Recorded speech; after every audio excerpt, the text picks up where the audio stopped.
अब नहीं जाना होगा दिल्ली इलाहाबाद। केंद्रीय मंत्री बीएल वर्मा ने लोधी छात्रावास को बताया वरदान। बदायूं में लोधी छात्रावास का स्थापना दिवस धूमधाम से मनाया गया। इस अवसर पर पहुंचे केंद्रीय राज्य मंत्री बीएल वर्मा ने युवाओं के भविष्य को लेकर बड़ी बात कही। बदायूं के लोधी छात्रावास का स्थापना दिवस आज हर्षोल्लास के साथ मनाया गया। कार्यक्रम में मुख्य अतिथि के रूप में पहुंचे केंद्रीय राज्य मंत्री बीएल वर्मा ने दीप प्रज्वलित कर समारोह का शुभारंभ किया। इस दौरान समाज के गणमान्य लोग और छात्र छात्राएं बड़ी संख्या में मौजूद रहे।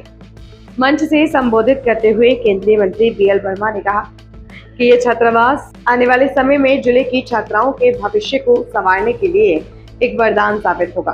उन्होंने शिक्षा के बुनियादी ढांचे पर जोर देते हुए कहा कि अब हमारे बच्चों को प्रतियोगी परीक्षाओं की तैयारी के लिए दिल्ली या इलाहाबाद जैसे महानगरों की ओर नहीं भागने की जरूरत पड़ेगी।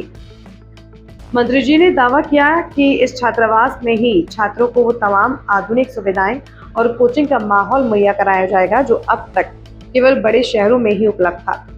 कार्यक्रम के इतर मीडिया से रूबरू होते हुए बीएल वर्मा ने पश्चिम बंगाल के चुनावों पर भी तीखा प्रहार किया।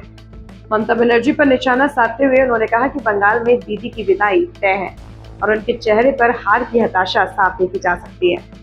उन्होंने विश्वास जताया कि बंगाल में इस बार पूर्ण बहुमत के साथ बीजेपी की सरकार बनने जा रही है।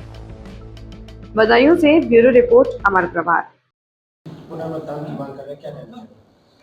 देखिए, जिनकी भावना जैसी रहती है उनको वैसा दिखाई पड़ता है। मैं कहूँगा कि जिस तरह से पश्चिम बंगाल की जनता ने आदरणीय प्रधानमंत्री मोदी जी के नेतृत्व में आशीर्वाद देने का काम किया है, और पश्चिम बंगाल की जनता उस तानाशाही गुंडागर्दी की सरकार से अजीज आ गई थी, और जिस तरह से वहाँ पर लोग परेशान थे उसको बदलना चाहते थे।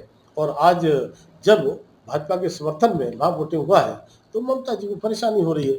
मैं कहूँगा वो चाहे जितना परेशान हो, चाहे वो जितना ड्रामा करें, लेकिन चुनाव आयोग, सेंट्रल फोर्सेस या जो हमारा प्रशासन है वो अपना काम करेगा। और मुझे लगता है कि 4 तारीख को परिणाम जो आएगा वो भाजपा के पक्ष में आएगा और भाजपा की सरकार पश्चिम बंगाल में बनेगी। मंत्री जी, कल टीएमसी